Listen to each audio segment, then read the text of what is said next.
Hyderabad Gachibowli stadium వద్ద ఆందోళనకు దిగారు ఓలా ఊబర్ క్యాబ్ డ్రైవర్లు. ఓలా ఊబర్ కంపెనీ చెల్లిస్తున్న ఛార్జెస్ సరిపోవడం లేదని నిరసన వ్యక్తం చేశారు. వచ్చిన ఛార్జెస్ లో కంపెనీ 30% కమిషన్ తీసుకుంటుందని వాపోతున్నారు. ఇంతకు ముందు గచ్చిబౌలి నుండి ఎయిర్పోర్ట్ కు వెళ్తే 600 రూపాయలు పే చేసే కంపెనీలు ప్రస్తుతం 300 నుండి 350 రూపాయలు చెల్లిస్తున్నాయని తెలిపారు. 30 కిలోమీటర్లకు 350 రూపాయలు సరిపోవడం లేదన్నారు. పాత తరహాలోనే కిలోమీటర్కి 18 నుండి 20 రూపాయలు కేటాయించాలని డిమాండ్ చేశారు డ్రైవర్లు. అలాగే ఏపీ వాహనాలకు నంబర్ ప్లేట్లు మార్చి ఓలా ఊబర్లను నడుపుతున్నారని తెలిపిన డ్రైవర్లు వారిపై చర్యలు తీసుకోవాలని డిమాండ్ చేశారు.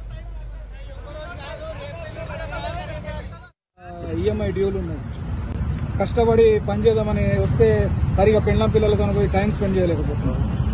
వీళ్ళని అడుగుదామనుకుంటే అడగడానికి అథారిటీ ఏ వ్యవస్థ ఏది హైదరాబాద్లో అవైలబుల్గా లేదు. ఎవరిని అడిగినా మమ్మల్ని చూసి పుచ్చేస్తున్నారు కానీ మమ్మల్ని ఎవరు పట్టించుకోవట్లేదు. ఓలా ఊబర్ ఆఫీసులు లేనందుకే మేము రోడ్లు ఎక్కినామన్నా. ఓలా ఊబర్ ఆఫీసులు అసలు హైదరాబాద్లో లేదు. ఊబర్ ఆఫీస్ ఒకటి ఉంది, అది రసూల్పురాలో ఉందంట. ఓలా ఆఫీస్ అయితే దిక్కు దివానా లేదు. ఇక్కడ ర్యాపిడో ఆఫీస్ ఉంది. ఒకసారి ర్యాపిడో ఆఫీస్ దగ్గర పోయి కూడా మాట్లాడవచ్చినాం. సరే సెట్ చేస్తామని అన్ని రాసుకున్నారు. మళ్ళీ నెక్స్ట్ ఒక 6 రోజుల తర్వాత మామినే కంప్లీట్ చేసి పిలిపించారు.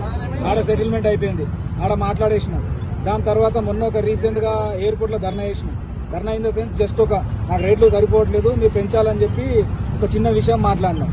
దానికి ఏం చేసారు, సార్ వాళ్ళు వచ్చారు, మాట్లాడారు, పెంచుతామన్నారు. ఆ రోజు నుంచి మరీ దరిద్రంగా 326 రూపాయలు వస్తుంది.